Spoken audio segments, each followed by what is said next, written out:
வணக்கம் நேயர்களே, இன்றைய சிறப்பு பதிவிலே சந்திப்பதில் மிக்க மகிழ்ச்சி அடைகிறேன்.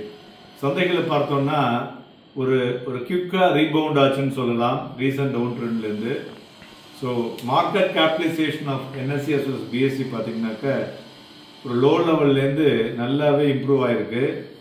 மெயினாக ஃபேக்டர்ஸ் அப்படின்னு பார்த்தோம்னாக்க ஒரு எல்லாருக்குமே ப்ரீமியம் வந்து எக்ஸ்சேஞ்சிலெல்லாம் அதிகமாக இருக்கு. ஸோ இந்த வரல வந்து அது மாதிரி ஃபெடரல் இன்ட்ரெஸ்ட் ரேட் வந்து கட்ட சொல்லியிருக்காங்க. ஸோ எக்ஸ்பெக்டேஷன்ஸ், அந்த சாஃப்ட் லேண்டிங், இவையெல்லாம் ஒரு மேக்ரோ எக்கனாமிக் டேட்டாவில் ஒரு பெட்டராக கொடுத்துட்ருக்கு.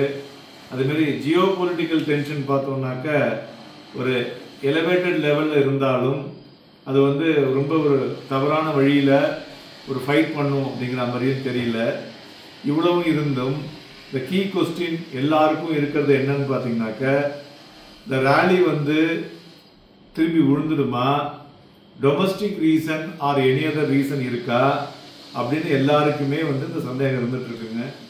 ஸோ மெயினாக பார்த்தோம்னா பேசிக்காக நம்ம வந்து மார்க்கெட் வேல்யூவேஷன் எல்லாரும் எக்ஸாமின் பண்ணுவாங்க.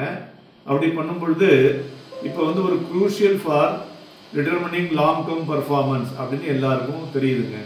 காரணம் என்னன்னா, நிஃப்டி பெஞ்ச் மார்க் பார்த்தோம்னாக்க ஒரு 20.3 டைம்ஸ் ஸோ 1 இயர் ஃபார்வர்ட் ஏர்னிங்கில் போயிட்டுருக்கு அக்கார்டிங் டு த ப்ளூம்பர்க்னுடைய இன்புட்டில். மேலும் இண்டெக்ஸ் பார்த்தீங்கன்னாக்க ஃபேர்லி வேல்யூடுன்னு சொல்லலாம்.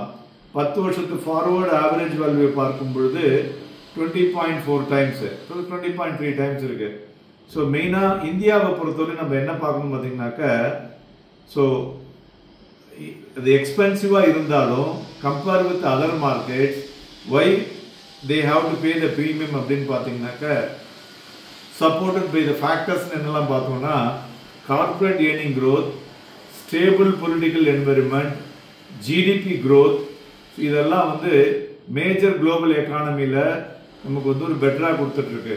அதுமாதிரி நிஃப்டினுடைய பேட் பார்த்தோம்னா காம்பவுண்டட் பை 25% சொல்லலாம் ஒரு லாஸ்ட் 3 இயர்ஸ். மூணாவது கரண்ட் தேர்டு கன்சிக்யூட்டிவ் டேமாக கவர்மெண்ட் இருப்பது வந்து policy continuity and reform momentum. So இதனால் என்ன ஆகுனாக்க, ஸோ இன்வெஸ்டர்ஸ் கான்ஃபிடென்ஸை மேலே ஏற்றுது. இன்ஃப்ராஸ்ட்ரக்சர் ஸ்பெண்டிங் பார்த்தீங்கன்னாக்க 11% அதிகமாக செலவு செய்ய போகிறார்கள்.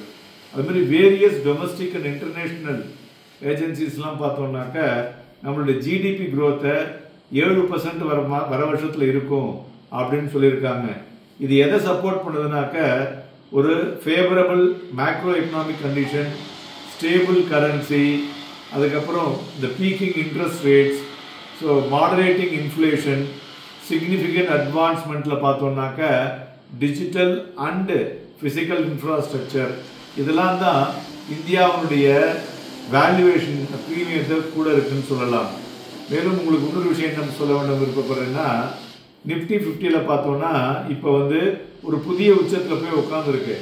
இந்த உச்சத்துலேயும் சில துறைகள் பார்த்தீங்கன்னாக்க டிஸ்கவுண்டாக இருக்குது ஹிஸ்டாரிக்கல் ஆவரேஜில். உதாரணத்துக்கு ப்ரைவேட் பேங்க்ஸ் அண்ட் என்பிஎஃப்சிஸ் எடுத்துங்க. கரண்ட்லி பார்த்தீங்கன்னாக்க 18% 5% டிஸ்கவுண்டில் தான் ட்ரேட் ஆகிட்டு இருக்கு. ஸோ அது அவங்களுடைய 10 இயர் ஆவரேஜ் பி ரேஷியோலேருந்து. அதேமாரி யூட்டிலிட்டி செக்டார், சிமெண்ட் செக்டார், இது எல்லாமே at premium to the historical average discounted premium தான் இருக்கு. ஸோ அதனால இந்த மாதிரி சமயத்தில் இந்த பேங்கிங் செக்டார் பார்த்தீங்கன்னாக்க ஒரு அட்ராக்டிவ் இன்வெஸ்ட்மெண்ட் ஆப்பர்ச்சுனிட்டியாக இருக்கக்கூடும். வை பிகாஸ் பார்த்தீங்கன்னாக்க கரண்ட் வேல்யூவேஷன் வந்து பிலோ த லாங் டேர்ம் ஆவரேஜில் இருக்குங்க. ரெண்டாவது இந்த under performance relative to the Nifty 50ன்னு சொல்லலாம். ஸோ அதனால் இந்த செக்டர் ரொட்டேஷனில் மார்க்கெட் இம்ப்ரூவ் ஆகும் பொழுது இந்த துறைகள் நன்கு இருக்கும் என்று நம்ம எடுத்துக்கொள்ளலாம். மேலும் நண்பர்களே, நாளைய தினம் நம்மளுடைய சிறப்பு பதிவிலே வரும் வாரம் மார்க்கெட் எப்படி இருக்கும், என்ன மாதிரி விஷயங்களை எல்லாம் நாம் எடுத்து செய்ய வேண்டும் என்பதை பற்றி பேச இருக்கிறோம். இணைந்திருங்கள். நன்றி, வணக்கம்.